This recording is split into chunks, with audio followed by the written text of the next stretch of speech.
القارعة ما القارعة وما أدراك ما القارعة یوم یکون الناس کالفراش المبثوث.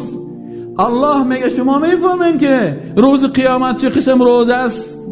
یوم یکون الناس، امی انسانهای بادی بلدر، امی انسانهای چاق، امی انسانهای کمربند سیادار، امی انسانهای پالوان و قهرمان، اینمی انسانهایی که خوب جانه. الله میگه یوم یکون الناس کالفراش المبثوث، در او روز مثل پروانه های پراگنده می باشی، وزنک بسیار بیوزن میشه.